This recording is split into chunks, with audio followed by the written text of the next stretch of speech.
Eh ben, sujet important aujourd'hui, femme de haute valeur. C'est quelque chose qu'on entend un petit peu partout sur les réseaux sociaux, comment être ce genre de femme, comment être ce type de femme, comment attirer tout le monde, comment faire en sorte que tout le monde soit obsédé par toi, comment faire en sorte que les hommes te mangent dans le creux de la main. Et bien dans cette vidéo, on va aborder tous les points nécessaires pour devenir une femme de haute valeur, que les gens respectent, qui lorsqu'elle entre dans une pièce attire les regards, mais pour les bonnes raisons. Mais avant même d'entrer dans le vif du sujet, je vais définir ce que c'est qu'une femme de haute valeur, ou plutôt quelque chose que l'on pourrait également appeler une personne de haute valeur, parce que oui, ne vous méprenez pas, mais être une femme de haute valeur ne rime pas avec plaire ou séduire les hommes. Ça n'a en réalité pas vraiment de rapport d'ailleurs. Être une personne de haute valeur, c'est être une personne avec une forte estime de soi, être quelqu'un qui va constamment essayer d'aller faire mieux, constamment essayer d'avoir plus dans sa vie et de devenir plus, donc au final devenir meilleur pour soi-même. C'est ça, être une personne avec de haute valeur. Donc tous les gens qui vont dire ah c'est une vidéo pour devenir michto et pour devenir super matérialiste, non, ça n'a absolument aucun rapport avec ça. Et si jamais tu ne remplis pas toutes les cases et que tu ne fais pas tout ce que je te dis, ça ne veut pas forcément dire que tu n'es pas une personne avec de fortes valeurs. Ça veut juste dire que chacun mène sa barque et qu'on a tous des versions différentes de ce qu'une personne avec de la valeur a à nos yeux. Ce que je veux devenir n'est pas forcément ce que tu veux devenir, donc il ne faut pas prendre au pied de la lettre tout ce que je vais dire. Et n'oublie pas, personne, absolument personne n'a la légitimité de te dire ou de te faire croire que tu as de la valeur ou que tu n'en as pas. Ma vidéo est à but éducatif, j'aurais aimé la voir quand j'étais plus jeune, donc on est parti. La première chose à faire quand tu veux devenir cette personne, quand tu veux devenir cette femme, c'est t'aimer. Parce que à partir du moment où tu ne t'aimes pas, tu ne vas jamais rien faire pour toi et tu vas constamment laisser les autres te marcher dessus. Tu vas constamment faire ce qui fait plaisir aux autres et jamais ce qui te fait plaisir à toi. Tu vas les faire passer avant toi. Et comment est-ce que tu veux devenir une personne respectée, une personne qui se sent bien dans sa peau, une personne fière lorsque les gens passe littéralement avant toi, et je parle des gens en parlant également des inconnus et des connaissances, je ne parle même pas de ta famille ou de tes amis. S'aimer, c'est avoir la volonté constante d'évoluer, que ce soit par rapport à ton physique, que ce soit par rapport à ce qu'il y a dans ta tête, ta culture, à tes connaissances, que ce soit les hobbies, la façon dont tu t'exprimes, la façon dont tu prends soin de toi, la façon dont tu te présentes, ton ambition, le fait de croire en toi, donc la foi que tu as en toi, tes projets, tes études. Ça englobe réellement tous les aspects de ta vie, tous les domaines de ta vie. Tu dois devenir la chose la plus importante dans ta vie. Pourquoi? Parce que il n'y a que lorsque tu t'aimes toi inconditionnellement que les gens peuvent répéter ce qu'ils voient. On dit souvent lorsqu'on parle de relations amoureuses que la personne te traite de la manière dont tu t'aimes. La personne t'aime à la hauteur de l'amour que tu te prêtes. Ça veut dire que la première étape pour tomber sur des gens qui sont incroyablement intéressants, qui sont incroyablement bienveillants, qui sont super intelligents, qui sont super ambitieux et qui sont super successful, c'est devenir toi-même ce genre de personne. Il faut que tu sois ce que tu veux et de cette façon tu ne seras jamais dépendante de qui que ce soit. Pourquoi? Parce que comme ma superbe citation écrite à mon mur ici le dit, plus un homme possède en lui-même, moins il a besoin du monde extérieur et moins les autres peuvent lui être utiles. Le plus important c'est plus la personne possède en elle-même. Lorsque tu possèdes en toi-même, lorsque tu t'aimes, tu n'as plus peur de quoi que ce soit. Parce que lorsque tu t'aimes, tu te fais confiance. De la même façon que tu aimes ta mère, tu aimes ton père ou tu aimes ta meilleure amie. Lorsque ces gens-là t'épaulent dans des épreuves difficiles, t'as l'impression que tu peux braver les obstacles et que ce n'est plus impossible. Eh bien, tu dois devenir cette personne pour toi. Et de la même façon qu'on prend du temps à développer de la confiance pour une personne extérieure, tu vas prendre du temps pour développer de la confiance pour toi-même. Et c'est là où les efforts, c'est là où cette réflexion et cette obsession autour de ta propre personne va entrer en jeu. Si tu n'es pas obsédé par toi et que tu n'es obsédé que par les autres et par la façon dont ils agissent et par la façon dont ils te traitent et par ce qu'ils pensent de toi ou ce qu'ils pensent du monde et que tu t'intéresses à la vie des autres constamment, à quel moment tu vas te poser les bonnes questions, à quel moment tu vas prendre du recul, à quel moment tu vas essayer des choses, prendre en expérience et enfin changer et évoluer? Quand? C'est la question. C'est comme quand je vois que tu n'es pas abonné à ma chaîne. Je me demande quand est-ce que tu vas le faire. Dans le même temps, tu ne dois pas t'attacher aux gens. Tu dois te détacher des gens. Mais ça, c'est une partie que je vais aborder un petit peu plus tard dans la vidéo. Cependant, mettez-vous bien dans le crâne, toi là qui regarde la vidéo, que tu ne dois pas être attaché aux gens. Tu ne dois pas être attaché aux sentiments que les gens te font ressentir. Tu ne dois pas être attaché à la façon dont ces gens te traitent. Parce que la seule personne sur qui tu peux compter, la seule personne qui est là constamment, c'est toi. Si tu t'appuies sur quelqu'un d'autre, tu prends le risque que toute ta vie s'effondre, ce qui sera probablement le cas d'ailleurs, parce que tout le monde part à un moment ou à un autre. Ça s'appelle la nature. Être accessible, c'est une erreur que énormément de gens commettent parce qu'on confond le fait d'être accessible avec le fait d'être sympa. Personnellement, c'est quelque chose que j'ai eu du mal à changer chez moi, et c'est pour ça qu'après les gens se demandent mais pourquoi est-ce qu'on me prend pour acquise? C'est qu'ils sont trop accessibles. Est-ce que tu es trop accessible? Surtout en tant que femme, être accessible, c'est comme quand il y a les soldes et qu'à côté t'as la maison Louis Vuitton, tu ne verras jamais Louis Vuitton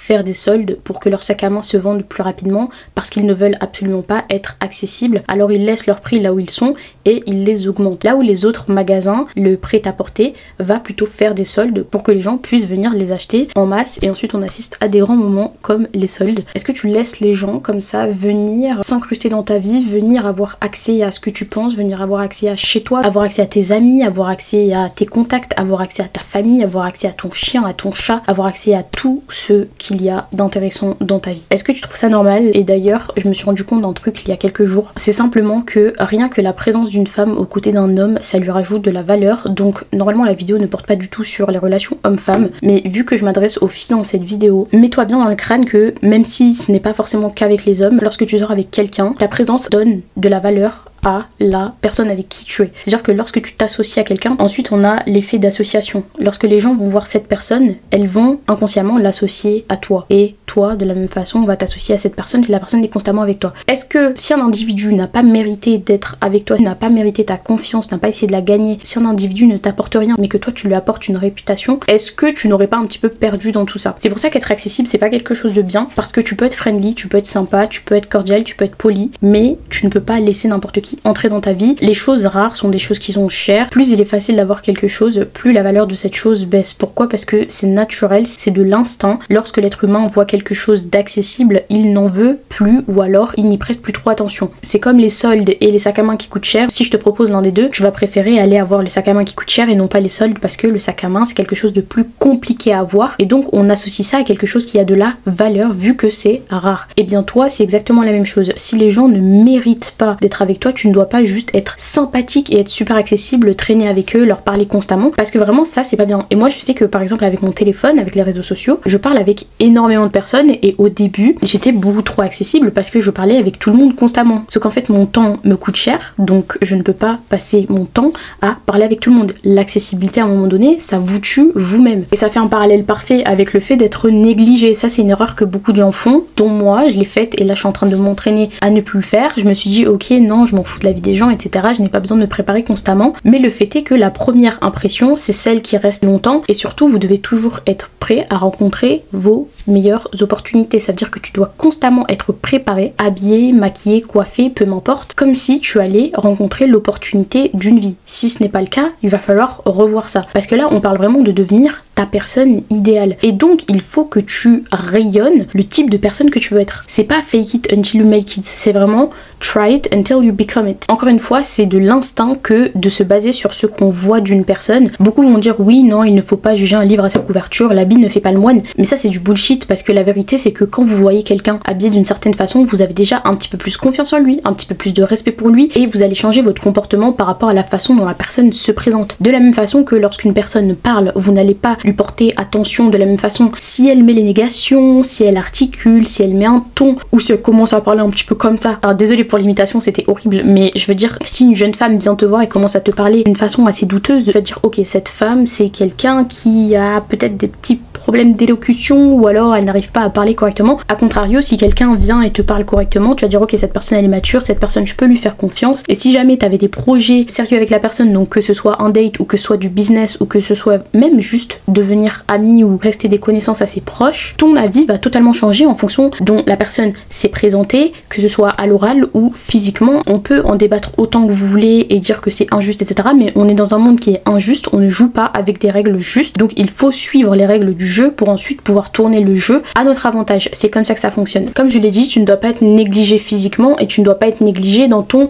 comportement. Donc dans le comportement, on a, comme on en a déjà parlé, la façon de s'exprimer, mais on a également le comportement. Ce qui veut dire que la façon dont tu vas réagir face aux gens va aussi en dire long sur ton comportement. C'est pour ça qu'il faut absolument que tu apprennes à te contrôler, que tu apprennes à t'adapter. J'ai fait un TikTok sur ça, mais le fait d'être un caméléon, c'est super important. Dans certaines situations où tu auras envie de t'énerver, il va falloir que tu restes très calme. Dans certaines situations où tu n'en auras rien à faire, il va falloir que tu fasses semblant d'en avoir quelque chose à faire. Et quand tu vas faire face à des gens que tu vas trouver peut-être un petit peu bêtes, pour lesquels tu vas avoir certainement du mépris, ou que tu vas trouver simplement ridicule et agaçant, il va falloir que tu gardes ton calme et que tu ne réagisses pas parce que dans ces situations, tu ne pourras peut-être pas gérer ce que tu ressens, mais tu pourras gérer ta réaction et ça demande un certain travail en amont. Comme je l'ai dit au point numéro 1, il va falloir que tu apprennes à évoluer dans tous les aspects de ta personnalité personnes dont ton self-control. Beaucoup vont dire oh ça va, on peut réagir, c'est naturel, etc. Mais je pense sincèrement que commencer à réfléchir comme un stratège et apprendre à se gérer en tant qu'être humain, peu importe les situations, c'est un avantage qui n'est pas négligeable. Dans le même temps, tu ne dois jamais renvoyer la mauvaise énergie que les gens te partagent. Certaines personnes vont être très négatives, certaines personnes vont constamment critiquer les autres, parler des potins, des histoires qui ne les concernent absolument pas, vont essayer de te rabaisser, vont se moquer de toi, et c'est une énergie que tu ne dois absolument pas partager. Pourquoi? Parce que ça aura ta perte. Moi je crois pas franchement en tout ce qui est les énergies qui volent, faut se laver ou je sais pas trop quoi, c'est des choses qui ne me parlent absolument pas, mais ce dont je suis sûre c'est que lorsque quelqu'un met des pensées négatives dans ta tête et que tu les acceptes, tu les laisses entrer et tu ne te dis pas mais qu'est-ce qu'elle raconte cette personne, c'est vraiment n'importe quoi, non je suis paix et je suis joie, et bien les pensées restent et donc ça devient ton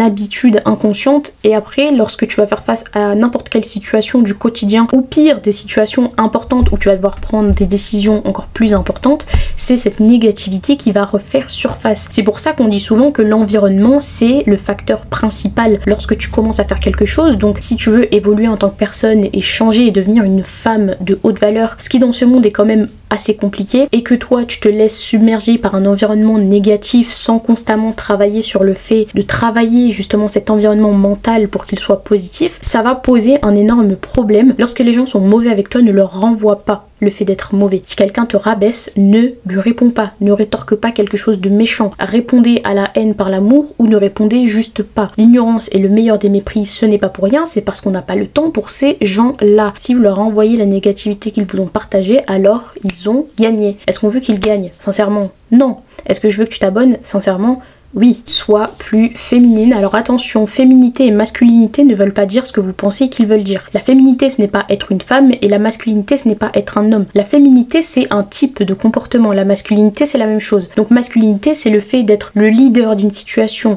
de diriger quelque chose, le fait de prendre soin des gens, le fait de travailler dur, le fait de penser à de grands projets. La féminité c'est le fait de s'occuper, c'est le fait de recevoir, c'est le fait d'aimer, c'est le fait d'être doux, c'est le fait d'être émotionnel. Et chaque individu a une part de féminité et une part de masculinité en lui, et si ton souhait c'est vraiment de devenir une femme de haute valeur, il va falloir que tu apprennes à être confortable avec le fait d'être féminine, donc avec le fait qu'on t'aide, avec le fait qu'on prenne soin de toi, avec le fait de ne pas prendre tout le temps les choses en main, parce que lorsque tu vas avoir des dates, lorsque tu vas essayer d'entrer dans des relations amoureuses, si tu laisses ta masculinité prendre le dessus, l'homme entrera dans sa féminité, et ça c'est quelque chose que tu ne veux pas. Si tu es sur cette vidéo, tu dois apprendre à mettre un terme aux relations où c'est toi qui donnes constamment, c'est toi qui emmènes constamment, c'est toi qui dirige constamment, parce que ça t'épuise. Ce n'est pas ton travail. Ton travail c'est d'accepter qu'on t'aide, c'est d'accepter qu'on t'aime, c'est d'accepter de recevoir, c'est d'accepter qu'on prenne soin de toi et d'accepter que tu es une personne qui mérite que l'on prenne soin d'elle. C'est aussi là que l'amour pour soi prend une place importante. Si tu penses que tu n'as aucune valeur, alors évidemment que lorsque quelqu'un va vouloir prendre vraiment soin de toi, tu vas te dire mais qu'est-ce que cette personne fait? Non mais ce n'est pas ton travail. Alors que si, c'est le travail de la personne, de la même façon que toi tu prendrais soin d'elle. Et là je parle vraiment surtout des relations amoureuses. Moi, vu que j'ai grandi avec une mère célibataire de 4 enfants, j'ai pris l'habitude d'avoir des exemples soit de mes frères du coup très masculins, ou alors ma mère qui était dans sa masculinité à fond parce que elle était seule, elle devait s'occuper de 4 enfants et qu'il y avait du travail à faire sans que personne ne l'aide. Ce qui m'a causé des petits soucis par rapport au fait que certaines fois des personnes voulaient m'aider, certaines fois des personnes voulaient prendre soin de moi et que ça me mettait mal à l'aise, alors que non. C'est pas quelque chose qui est censé te mettre mal à l'aise. Tu dois être ok avec le fait qu'un homme te traite bien. Tu dois être ok avec le fait qu'un homme te traite comme une princesse. Ce n'est pas quelque chose de bizarre, tu n'en demandes pas trop. Évidemment, chacun pense ce qu'il veut, mais ça, c'est mon avis sur la question. En tant que femme, on a énormément de qualités. Les hommes aussi en ont. Et en fait, on se complète. On n'est pas censé, nous, faire le rôle de l'homme et de la femme. Mais de toute façon, ça s'applique également aux relations professionnelles ou aux relations amicales. Ce n'est pas à toi de tout faire constamment, ce n'est pas normal et il faut apprendre à sortir et à partir de ces situations lorsque tu sens que voilà, on ne te donne pas ce que toi tu donnes. Ça fait une parfaite transition avec le fait de ne pas être indépendante. Lorsque tu as des valeurs hautes, ça veut dire que tu t'aimes, ça veut dire que tu prends soin de toi. Tu n'as pas besoin de quelqu'un pour s'occuper de toi, évidemment, parce que l'amour, tu te le donnes à toi-même. Et c'est là que c'est important parce que lorsque tu évolues dans tous les aspects de ta vie, alors tu deviens ta priorité. Lorsque tu deviens ta priorité, alors tu construis une vie qui te plaît, une vie qui te satisfait. Donc quand quelqu'un entre dans ta vie, tu ne te dis pas « Oh, cette personne va être la lumière de ma vie ». Non, tu te dis « Est-ce que cette personne me hisse vers vers le haut, est-ce qu'elle est en train de me tirer vers le bas? Si la personne te tire vers le bas et que tu as une vie qui te satisfait, que tu t'offres tout ce que tu veux, que tu prends soin de toi, que tu passes du temps avec toi, que tu t'aimes, que tu te construis, que tu es ta priorité, alors tu te rendras compte assez rapidement de ce qui est en train de se passer et tu feras sortir cette personne de ta vie avant qu'elle ne t'emmène plus bactère avec elle. Or, si ta vie, tu ne l'aimes pas, que toi tu ne t'aimes pas, que rien ne te satisfait, etc., lorsqu'une personne pas ouf entrera dans ta vie et te fera croire que c'est le soleil de tes nuits ou je ne sais quoi, tu ne vas pas t'en rendre compte et tu vas te dire oh elle rajoute des paillettes hein, dans mon existence qui est ma foi assez médiocre, et donc tu vas la laisser t'emmener plus bas que terre avec elle, ce qui est quand même assez triste. C'est pour ça que tu dois être ta priorité et te concentrer sur le travail que tu as à mettre, que tu as à fournir pour toi te satisfaire. C'est par là que ça commence et ensuite les gens viendront ajouter. On ne peut pas avoir des gens qui te donnent sans que toi tu sois capable de donner ce qu'ils te donnent aussi. Donc sois ambitieuse, encourage-toi, sois ton propre soutien et ça demande du temps hein, de construire ce genre de relation avec soi-même. C'est comme avec les gens, ça demande du temps. Mais vraiment récompense-toi, fais attention à toi et crée une nouvelle perception de ta personne. Tu dois te voir comme the prize, comme ils disent les Anglais, et non pas comme le boulet de quelqu'un ou une fille pas très intelligente ou une femme qui manque de beauté ou de classe ou... Non, tu dois avoir une très haute estime de toi. Pour avoir une haute estime de toi, il y a des choses que tu vas devoir arrêter de faire et des choses que tu vas devoir faire plus souvent. Et l'un des points les plus importants, c'est vraiment le détachement. Tu ne dois pas être obsédé par quelqu'un. Et j'ai une copine à moi qui avait fait un TikTok où elle expliquait que elle, dans une relation amoureuse, elle n'en avait pas grand chose à faire si la personne lui parlait ou non. Bon, évidemment, dans les limites du respect, de la pertinence, voilà, d'avoir une relation amoureuse avec quelqu'un. Sa copine, à contrario, avait besoin d'énormément d'attention et elle ne se sentait pas bien si la personne ne lui en donnait pas. Sauf que ça, ce n'est pas normal. Ce n'est pas un type de préférence dans une relation. Ce n'est pas normal que d'avoir besoin constamment de savoir ce que la personne fait, avec qui elle le fait, pourquoi est-ce qu'elle le fait, et de suranalyser le comportement de quelqu'un. Si la personne te manque de respect, tu le sens, tu le sais. Et en général, tu ne te mets pas en couple avec quelqu'un qui te manque ouvertement de respect. Enfin, je veux dire, les signes d'un divorce étaient présents dès le début de la relation. Donc, être obsédé par quelqu'un et suranalyser sa vie ou les vies des gens, hein. Là, je parle de relations amoureuses, mais ça peut être n'importe qui, n'importe quoi, n'importe où. Ça peut être des stars, ça peut être vos amis, ça peut être votre famille, et ça peut être des garçons. Ce n'est pas normal, c'est votre vie qui doit être votre obsession et ça c'est quelque chose que tu dois vraiment arrêter. Détache-toi des gens, détache-toi de leur avis, détache-toi de leur vie, détache-toi de la façon dont ils te font te sentir. Tu dois te combler toi en tant que personne et si tu ne veux pas être ce que je dis, il n'y a aucun souci, tu vas le vivre, tu vas l'expérimenter et ensuite tu te diras pourquoi est-ce que je n'ai pas écouté Cyrine, de la même façon que tu diras pourquoi est-ce que je ne me suis pas encore abonnée à sa chaîne. C'est à toi de décider si tu laisses les gens te traîner dans la boue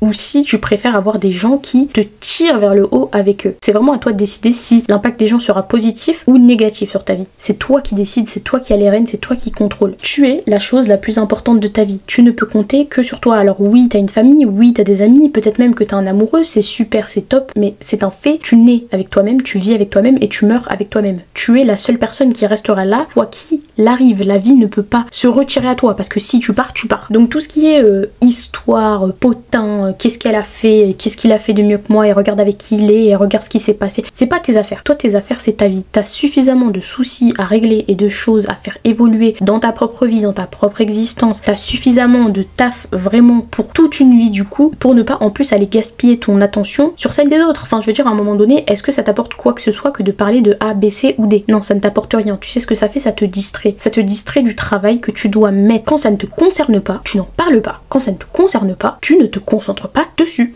La dernière chose dont je vais parler, c'est l'instinct. L'instinct, c'est quelque chose que tu dois apprendre absolument à développer parce que c'est quelque chose qui te dit d'avance en fait si tu dois te méfier de quelqu'un ou de quelque chose, d'une situation. Notre espèce, elle est faite pour survivre. Donc notre cerveau, il a une capacité d'analyse de choses qu'on ne peut pas voir avec l'œil humain. Il a une capacité d'analyse qui est bien plus rapide que la partie rationnelle en fait. Donc lorsque tu sens qu'une personne est bizarre, lorsque tu sens qu'une blague n'est pas tellement une blague, lorsque tu sens qu'une remarque n'avait rien à faire là, ou qu'elle te fait un petit pic au cœur, ou que ça te stresse, ou que ça t'énerve, lorsque tu sens qu'une situation est clairement moins que ce que tu mérites, et lorsque tu sens qu'il y a une opportunité et que tout ce dont tu as besoin c'est du culot et d'avoir foi en toi, fais-toi confiance. Fais-toi confiance parce qu'il y a 90% de chances que tu aies raison, 10% de chances que tu n'aies pas raison et que tu te sois trompé. Ça arrive, on apprend, on en rigole, ça fait une bonne anecdote et c'est fini, on n'en parle plus. Et ça aussi, hein, on en revient à la confiance en soi. Lorsque tu ne te fais pas confiance, tu te dis mais non, il n'y a aucune raison que je pense ça. Mais en fait, le fait que tu le penses simplement et que tu le ressentes, c'est suffisant. Oui, mais